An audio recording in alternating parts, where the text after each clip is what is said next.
Hello everyone, welcome to my YouTube channel Nisha official trick. इस वीडियो में हम लोग सीखेंगे कि पोषण ट्रैकर में किशोरी बालिकाओं को कैसे ऐड किया जाता है। इसीलिए सबसे पहले हम लोग पोषण ट्रैकर को ओपन कर लेते हैं। उसके बाद फिर बेनिफिशियरीज पर क्लिक करेंगे।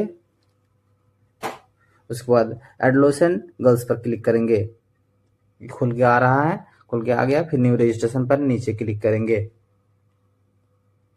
फिर अंडरस्टूड पर क्लिक करेंगे। फिर लाभार्थी का मतलब किशोरी बालिका का ऊपर में आधार नंबर देंगे और जो चालू मोबाइल नंबर रहेगा वो मोबाइल नंबर नीचे लिखेंगे, जैसे हम यहाँ पर फिलअप कर रहे हैं। इस तरह का हेल्पफुल वीडियो पाने के लिए मेरा YouTube channel Nisha official trick को सब्सक्राइब कीजिए और बेल आइकन को ऑल कर लीजिए, ताकि इस तरह का वीडियो सबसे पहले आप तक पहुँच सके। सुरक्षा के उद्देश्य से यह सब संख्या को मैंने धुंधला करके रखा है। मेरा आपसे एक रिक्वेस्ट है कि आप अपना ज़िला का नाम कमेंट में ज़रूर लिखें, जिससे मुझे भी पता चले कि मेरा वीडियो कहां तक पहुंच रहा है। तो आधार नंबर ऊपर फिलअप कर लिए हैं और नीचे मोबाइल नंबर फिलअप करके फिर प्रोसीड पर क्लिक करेंगे। प्रोसीड पर क्लिक कर दिए। फिर मोबाइल ऑथेंटिकेशन आ गया। फिर रिक्वेस्ट OTP पर क्लिक करेंगे। अब OTP 4 अंक का जाएगा, जो मोबाइल नंबर दिए थे उस मोबाइल नंबर पर। मोबाइल नंबर OTP आ गया है। फिर OTP फिलअप करके वेरीफाई पर क्लिक करेंगे। फिर प्रोसीड टू eKYC पर क्लिक करेंगे।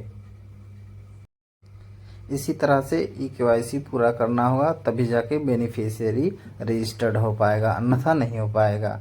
फिर यहाँ पर बेनिफिशियरीज मतलब किशोरी बालिका का आधार नंबर यहाँ पर डाल देंगे और फिर नीचे कैप्चा फिलअप कर देंगे। अगर मान लीजिए कैप्चा फिलअप करने में दिक्कत हो रहा है या कैप्चा समझ में नहीं आ रहा है, तो ट्राई अनदर करके फिर दूसरा कैप्चा ला सकते हैं। तो कैप्चा फिलअप करने के बाद फिर नेक्स्ट पर क्लिक करेंगे।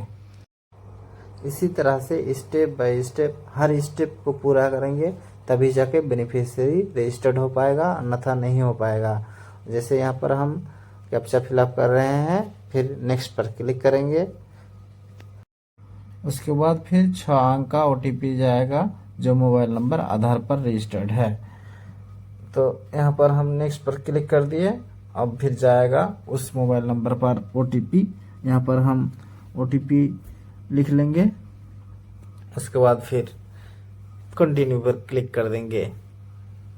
अगर किसी बेनिफिशियरी का आधार पर मोबाइल नंबर जुड़ा हुआ नहीं है तो वह बेनिफिशियरी रजिस्टर नहीं हो पाएगा। इसीलिए सबसे पहले आधार पर मोबाइल नंबर होना ज़रूरी है। OTP डालने के बाद थोड़ा टाइम लग रहा है वेरीफाई होने में, इसीलिए हमको थोड़ा सा वेट करना होगा। कंटिन्यू पर क्लिक तो कर दिया, लेकिन वेरीफाई हो रहा है। देखिए हो गया है वेरीफाई। उसके बाद फिर अलाउ पर क्लिक करेंगे। नीचे अलाउ का बटन है, अलाउ पर क्लिक कर देंगे। अब फिर प्रोसेस हो रहा है, जैसे कि आप लोग देख पा रहे हैं। यहाँ पर कंटिन्यू पर क्लिक करेंगे। यदि कंटिन्यू ऑटोमेटिक नहीं हो रहा है तब, नहीं तो अपने आप हो जाएगा। यहाँ पर eKYC मेरा कंप्लीट हो गया है। उसके बाद कहीं पर भी टच कीजिए। उसके बाद फिर प्रोसीड टू फेस कैप्चर पर क्लिक कीजिए। उसके बाद कैप्चर फोटो पर क्लिक कीजिए।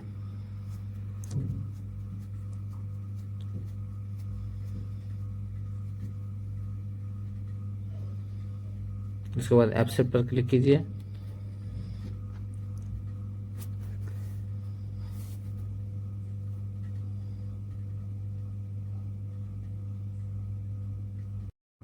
उसके बाद फिर 3 गो ऑप्शन खुल कर आएगा कैमरा के साथ साथ, जिसमें नीचे वाला को छोड़कर दोनों ऊपर वाला को कर सकते हैं। अब देखिए कैमरा खुल गया।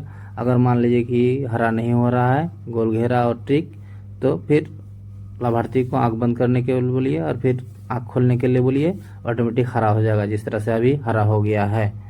अब देखिए प्रोसेस हो रहा है। अब लाभार्थी का दोनों फोटो आ गया, मतलब आधार कार्ड में जो फोटो है वो वाला और जो अभी खींचे वो वाला। उसके बाद फिर वेरीफाई फोटो पर क्लिक करेंगे, तब जाके फिर वेरीफाई होगा, जिस तरह से अभी हो रहा है। फिर बेनिफिशियरी का फेस वेरिफिकेशन सक्सेसफुल लिखाएगा। देखिए हाँ आ गया, फेस वेरिफिकेशन सक्सेसफुल। इसका मतलब मेरा काम कंप्लीट हो गया। अब कंटिन्यू रजिस्ट्रेशन पर क्लिक करेंगे। हाँ, अब नेम इन योर लैंग्वेज मतलब लाभार्थी का नाम जिस तरह से आधार पर है उसी तरह से यहाँ पर लिख देंगे। लिखने का काम हो रहा है। उसके बाद फिर मदर्स नेम जो लिखा हुआ है यहाँ पर लाभार्थी का ही माता का नाम लिख देंगे। याद रहे, नेम इन योर लैंग्वेज की जगह पर जो नाम लिखे हैं वही वाला नाम लाभार्थी के लिस्ट में आएगा, मतलब किशोरी बालिका का जो लिस्ट होगा वही वाला नाम वहाँ पर दिखाएगा जो नाम नेम इन योर लैंग्वेज में लिखे हैं। फिर नीचे कैटेगरी पूछा जाएगा, मतलब आप कौन सा जाति से बिलोंग करते हैं, मतलब SC ST अदर्स किसमें, तो हम लोग अदर्स से करते हैं तो अदर्स पर क्लिक कर दिए और फिर रेसिडेंट टाइप पर क्लिक करते हैं तो परमानेंट पर क्लिक कर देंगे। फिर सबमिट पर क्लिक कर देंगे। अब देखिए मेरा बेनिफिशियरी रजिस्ट्रेशन सक्सेसफुल हो गया, लिखा भी आ गया।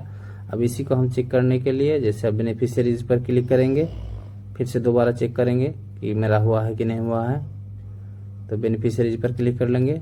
फिर यहाँ पर मेरा पहले 10 था, अब कितना आ रहा है देखिए, एडोलेसेंट गर्ल्स पर अब 11 आ गया, मतलब मेरा हो गया है।